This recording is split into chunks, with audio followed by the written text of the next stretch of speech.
Sa unang pagkakataon, ang mga ilegal na migrante na tumatawid sa channel sakay ng maliliit na bangka ay pinigil sa ilalim ng bagong kasunduan sa pagitan ng UK at France. Ang mga migrante ay dinala sa mga Immigration Removal Center na may layuning i-deport pabalik sa France sa ilalim ng tinatawag na one-in, one-out reciprocal agreement sa mga autoridad ng France. Narito ang aming reporter, si Simon Jones. Ang mga pagtawid ay nagpatuloy, ngunit may pagkakaiba.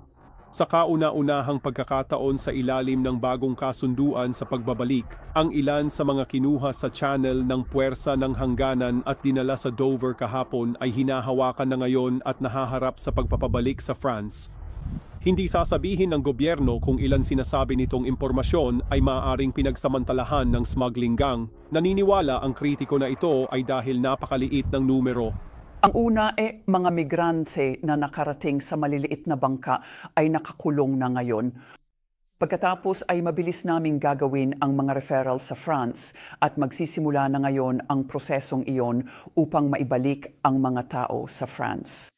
Ito ang simula ng piloto at magtatayo rin kami sa paglipas ng panahon, ngunit malinaw din sa amin na ang France ay isang ligtas na bansa, kaya matatag kaming magdedepensa laban sa anumang legal na hamon na susubukan ng mga tao at inaasahan namin na ang mga tao ay magsisimulang ibalik sa loob ng ilang linggo.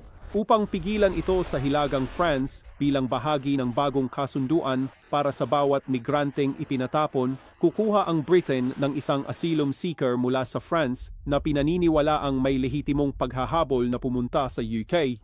Ngunit ang Shadow Home Secretary na sumakay sa isang bangka sa Channel ngayong linggo upang makita ang sitwasyon ay nagsabi na ito ay isang gimmick. Ang mga bangkang puno ng mga migrante ay tumawid sa channel. Nakita ko silang umalis, French water, sinusundo at dumarating sila sa likod namin sa mga pantalan sa Dover. Kaya walang deterrent effect kung anuman. Hindi gumagana ang deal.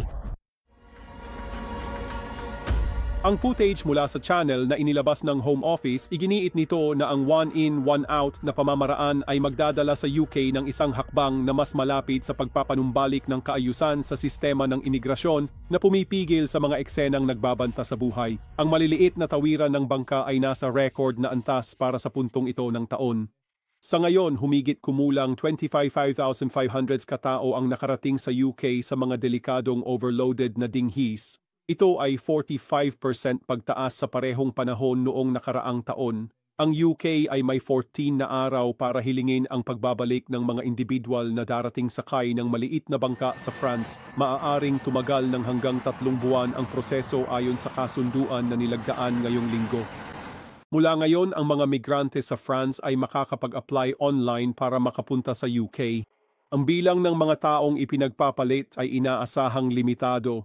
Umaasa ang gobyerno na babalik ang ramp-up sa paglipas ng panahon, ngunit ang proyekto sa huli ay huhusgahan kung ang mga tawiran ay magsisimulang bumaba.